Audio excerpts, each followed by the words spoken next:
Yo, what's going on everybody, and welcome to another episode of Kouki Cutters. In today's episode, we are going to be installing a Turbosmart Gen 5 Raceport blow-off valve.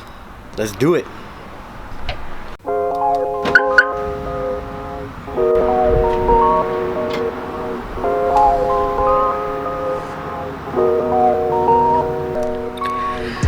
And as you guys can tell, today we are working on yet another Mark III Supra. Today though, it's going to be Angie Supra. It's another homegirl from Socal Supras.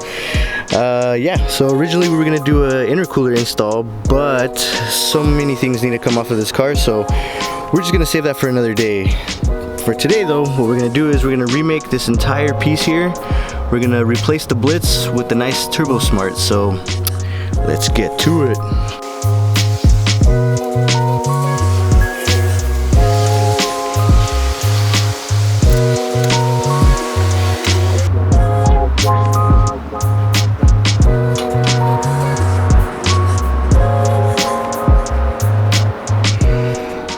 So the part that we pulled out is actually stainless. I thought it was polished aluminum, but it was not. So in order to fit the Turbosmart, I had to go and buy some aluminum tubing. Alright, so we're trying to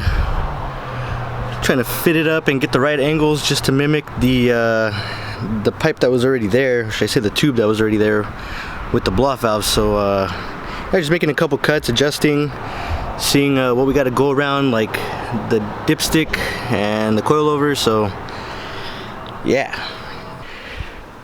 So after a lot of cutting, grinding, cutting again, more grinding, we finally have all of the right angles that we need.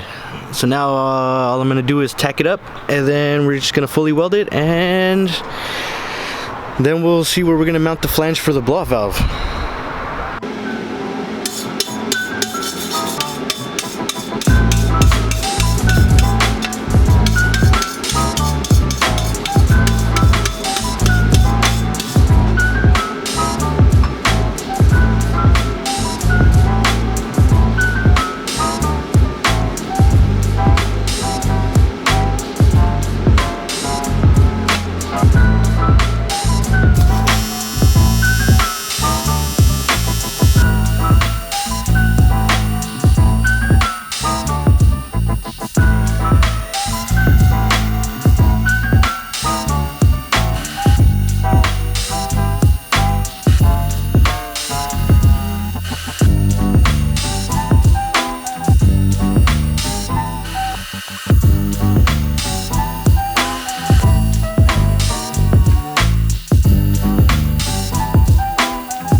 So now that we got the little tube made, now we just gotta decide where to put the blow-off valve. So I'm thinking more like this spot, because where the Blitz was like around here. It's gonna be kind of hidden, you know, it's not gonna pop as much, and then it's gonna hide the turbo. So I think I'm gonna put it right here. All right, let's go. Let's do it.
on those notes, we end the video. If you guys enjoyed it, if you guys learned something from it, you guys already know, like, comment, share, subscribe, and I'll see you guys in the next one. Peace.